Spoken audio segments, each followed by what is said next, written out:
Le bilan de l'ADS de physique. Alors moi j'ai pris physique, j'aurais pu prendre chimie. Je pense que l'ADS physique est en commun avec les MP et les psy.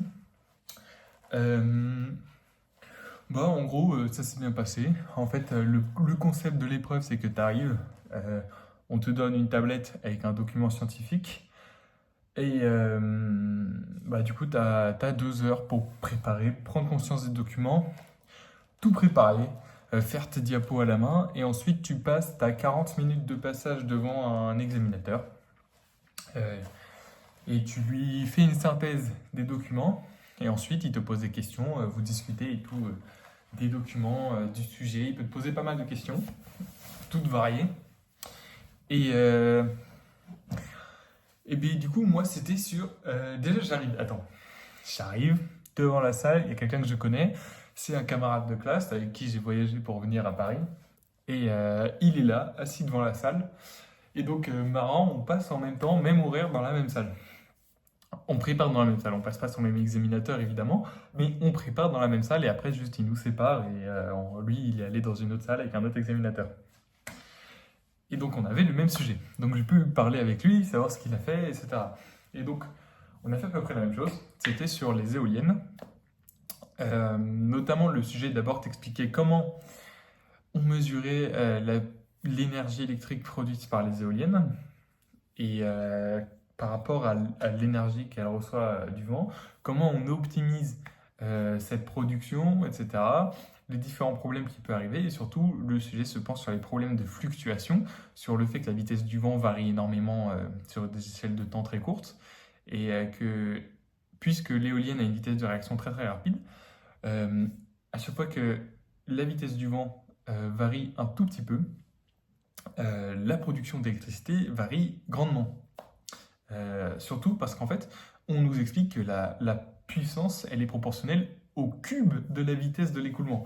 Et donc effectivement, le sujet te dit que si la vitesse varie de 26%, ce qui ne paraît pas énorme comme ça, en fait, la puissance produite varie d'un facteur 2. Et donc, tu as des énormes fluctuations, et en fait, le sujet explique que le problème, c'est que ces fluctuations dans des parcs éoliens, elles ne se compensent pas, au contraire, elles peuvent s'additionner, et que du coup, ça endommage le réseau électrique européen, français, ce que tu veux, en le rendant instable et pouvant le faire planter. Et donc, le sujet présente pas mal d'aspects, notamment comment modéliser ces fluctuations et comment mieux les comprendre, et à quel point les modèles qu'on a aujourd'hui sont inadaptés. Et notamment, il présente des trucs que du coup je ne connaissais pas. Notamment, euh, enfin, du coup, tout le concept sur les éoliennes, on n'a jamais étudié les éoliennes cette année. Enfin, si, on a étudié le principe des rotor-stators, des turbines, quoi. Mais jamais le concept même d'une éolienne. Et donc, j'ai découvert des nouvelles notions comme la puissance du vent reçue sur l'éolienne. Et du coup, je fais mon truc, tout va bien.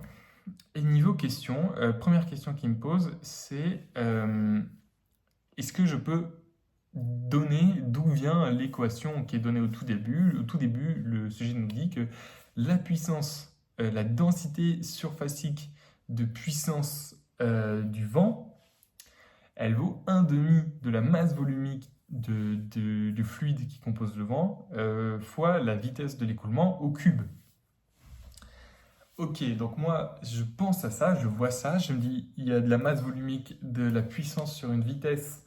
D'abord j'ai pensé à l'équation de Bernoulli parce que on parlait de fluide et donc j'ai pensé à l'équation de Bernoulli et très rapidement j'ai retrouvé quelque chose en mode la puissance. En fait dans l'équation de Bernoulli ça fait apparaître la pression et la pression c'est la force divisée par une surface.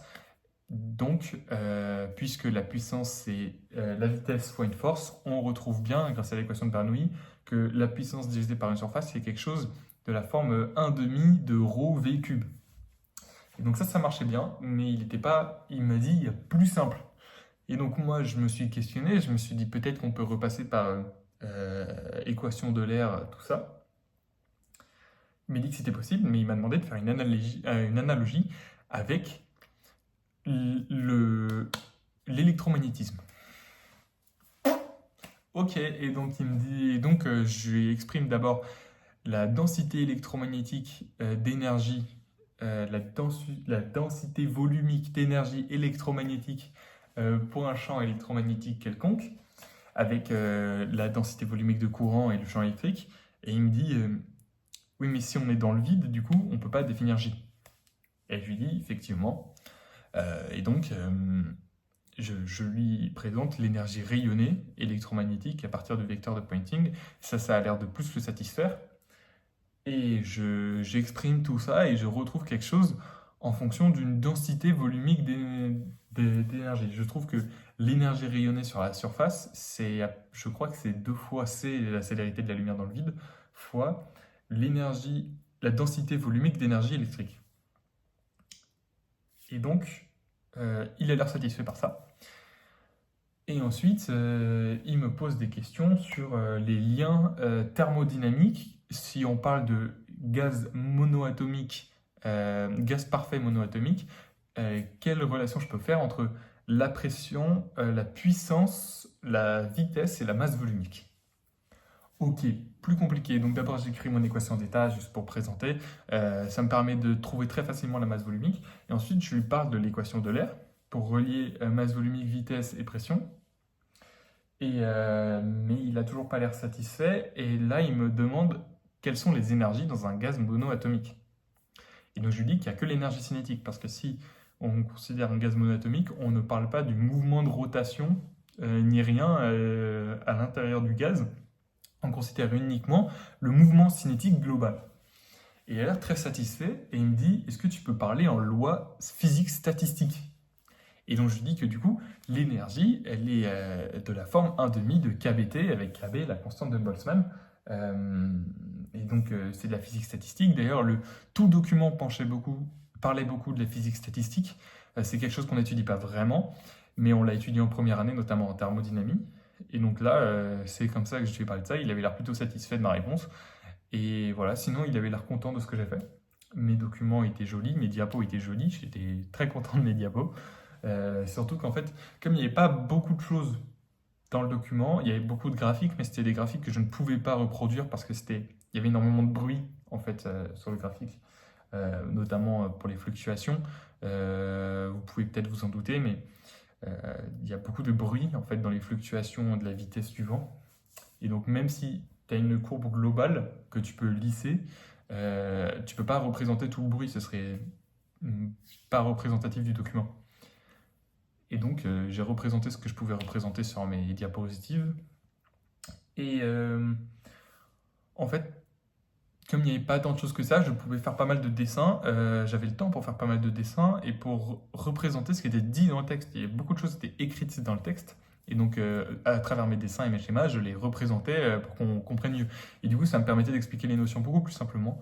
Le vrai problème, en fait, que j'ai eu, c'est que je pensais les ADS que j'ai fait pendant l'année, enfin, j'en ai fait qu'une. En fait, il y avait un plan qui était proposé par le sujet. Ici, il n'y en avait pas. Donc j'ai dû trouver un plan, c'était pas le plus compliqué. Mais surtout, en fait, on m'avait expliqué qu'il fallait que je m'appuie sur un exemple concret, que je prenne un exemple et que j'utilise les documents pour parler de cet exemple. Et ici, en fait, je ne pouvais pas vraiment utiliser d'exemple puisque ça traitait uniquement des éoliennes et ça parlait de toutes les éoliennes possibles. Et donc, à la limite, je pouvais prendre un exemple sur une éolienne avec un nombre de pales précis, une taille des pales précises, etc.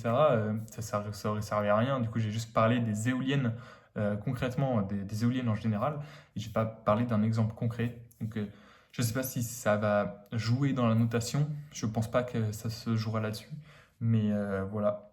Sinon, niveau temps, il faut que je parle 15 minutes. Il faut que mon monologue dure à peu près 15 minutes. J'en ai fait 15-45, il m'a dit.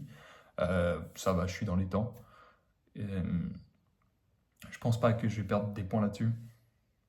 Mais sinon, je suis content de ce que j'ai fait. Voilà, c'est le mot d'ordre de cette épreuve. Je suis satisfait de ce que j'ai fait.